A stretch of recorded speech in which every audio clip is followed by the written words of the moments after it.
Hello everybody and welcome to The Sunday Thing, the video that I make every Sunday to talk about things. That was the most accurate explanation that I could have given to whatever this video series is going to be. You are watching this. We are right now February the 1st, the first week of February. January is over, and we've had some funny things happened in the music industry this past couple of days, as well as a couple of interesting things in the world of technology in general. I want to see if I can talk about them a little bit one by one. But before that, let me tell you a story that happened in the past.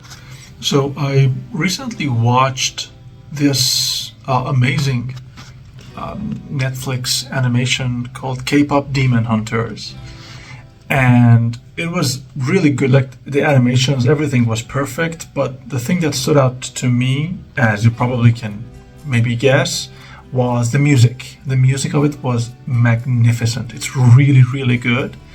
And I kind of think that they have won the Golden Globe Song of the Year for the song Golden, ironically. And even though I'm not really a listener of K-pop or like any kind of that kind of music, K-pop, J-pop, the thing that stood out to me was the number of vocal layers that they had added on top of each other to make the vocals sound even more dense. I don't think there's only 3 voices because of the movie. If you've watched it, you know what I'm talking about. And so what I want to do for this week's performance song is I want to see if I can layer some vocal lines on top of each other. But right now it's almost 2 a.m. and I have to wake up super early tomorrow to go to the laboratory and do a blood test. That means I'm unable to really follow on my musical plans for the night. But for now, I'm gonna go for a little bit of a sleepy time. Tomorrow as I go home, I'll be thinking of different melodies because I think I'm gonna try it with one of my more melodious songs, probably within In Shadow's Embrace. It is the next morning, somewhat early.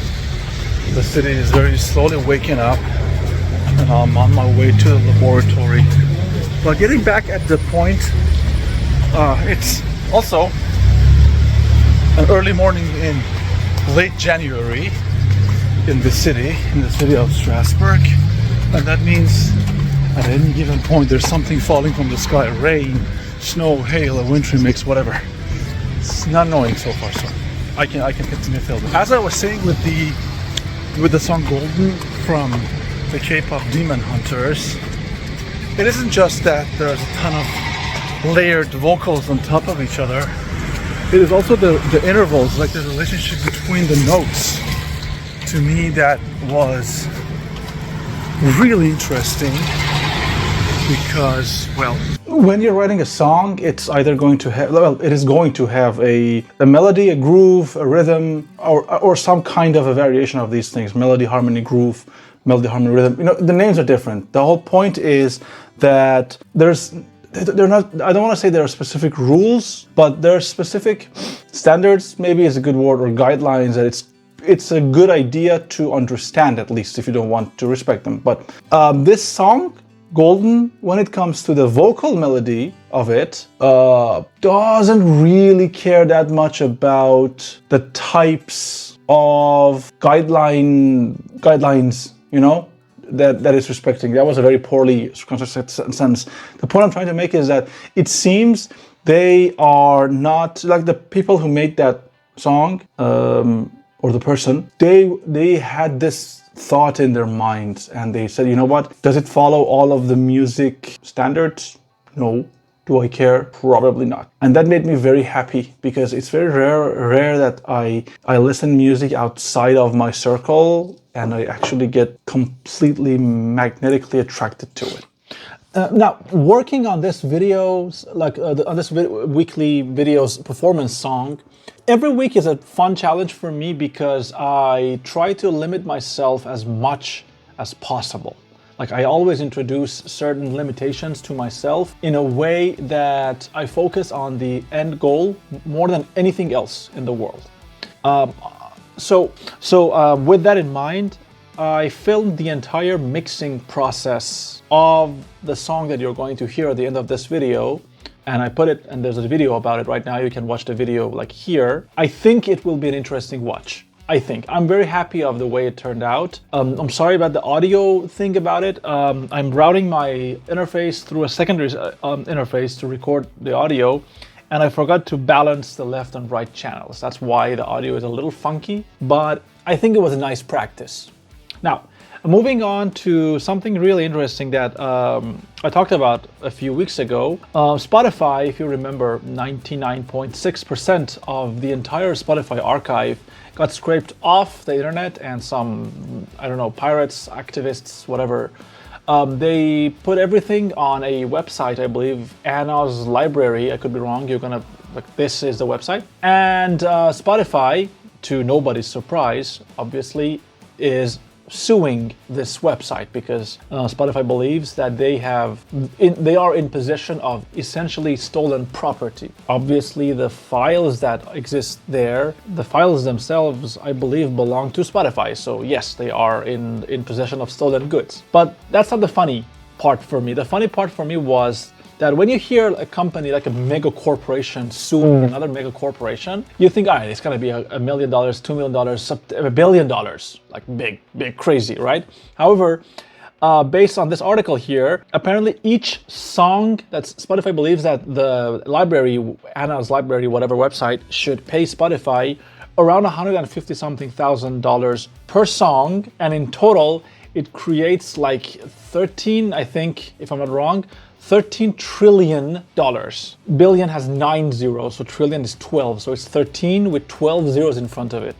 Who's winning here? I don't know. Obviously, I don't even know if we have this much money on Earth. And I don't know what's going to happen to the future of this story, but it is one that I will watch with great impatience because obviously, as an independent musician myself, I kind of want Spotify to be on our side more, specifically in the light of the fact that they have increased their premium prices in North America and I'm assuming soon Europe.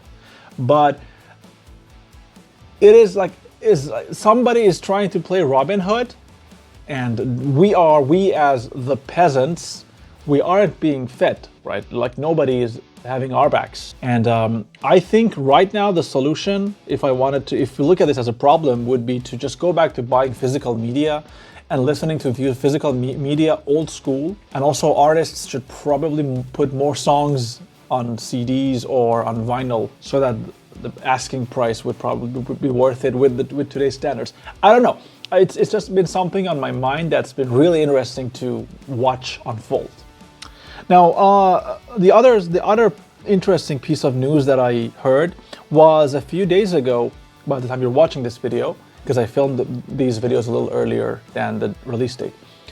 OpenAI had a meeting and they announced that probably by 2027, we are in February of 2026 right now. So in a year. Apparently with the situation as it is, OpenAI could probably be, bankrupt or just out of money. They need like, I don't know, dozens of billions of dollars to operate. And so they have been considering introducing advertisements in ChatGPT, which I think is a good thing because probably people will be either like they will be swayed off of using ChatGPT, or they would use the service a little less frequently, I think. But again, as a teacher, as an educator, and as a hobbyist musician, I think this is going to be one of those stories that we're going to be talking about a lot throughout this year.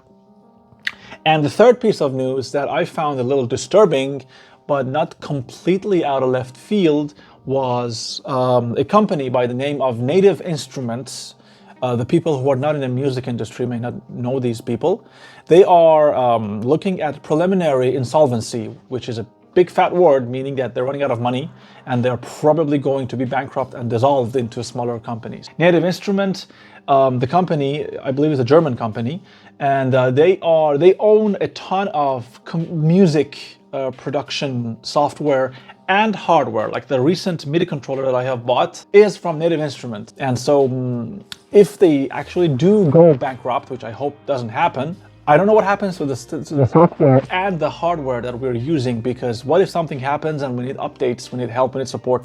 I have heard of a concept called planned obsolescence, as when you create a piece of technology, it's built so that it dies in a number of years. It's a new-ish concept.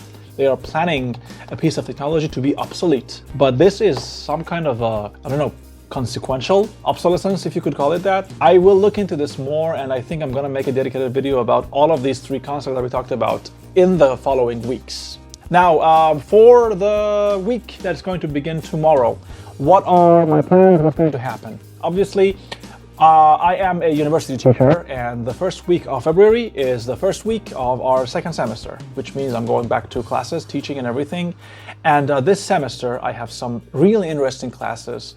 I have a couple of classes, well, I have more than a couple of classes. I have like 7 classes based on music. And so I'm going to see if I could possibly somehow maybe put more of the classes or what we talk about with the students into these videos, with everybody's consent, of course, because I belong to a different generation and a different culture and a different everything, and I'm dealing with international group of people. So every nation, every age, like not every age group, but these people are generally between 19, 20 to 21, 22 years old, and they listen to music, they look at music, they look at the consumption of music very differently. And so I think through talking to them, with them, alongside them, I'm going to also enlighten myself. That's something I'm very passionately looking forward to, which also means that as a consequence, the next several weeks of videos will probably have some conversation about my job, about my classes, about the university. So if this is something that you think is interesting for you, it would be super cool if you could do the YouTube thing. And as always, if you decide not to do so, I completely understand.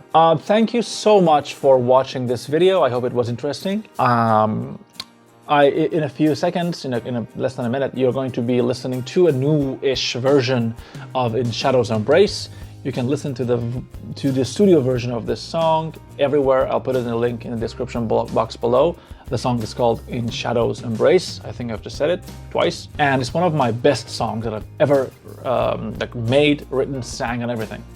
So, with that in mind, stay safe, stay sane, wherever you are, whenever you are. Generally, in Europe, in this part of the world, probably where you are as well. February is a month of sadness and a lot of depression and all of that because of the weather. The days are short, darkness falls sooner. I hope that you find the strength to get through these days. Personally, I'm fine. I like the vibes very much, but I understand if people miss sunlight very much. So if you think that you need help, talk to somebody. There's always somebody that will reach out back to you, I promise. As always, stay safe, stay sane. I will be seeing you very soon. Until next week, stay awesome and peace. You're a siren, and iron is laid marooned. You're a lighthouse, and the stars are confounded too. I'm the temple where your heart is watched by the ghost, by the phantoms of a past where darkness plays host. Slowly now, moonlight knows we're here. No sign of pain, anguish, lost or fear. And the skies open up, rain comes pouring down. I'll doubts fade and disappear in this cold world without sound. And the skies open up, gods come crumbling down. I can see in shadows embrace, our lost lights are now found.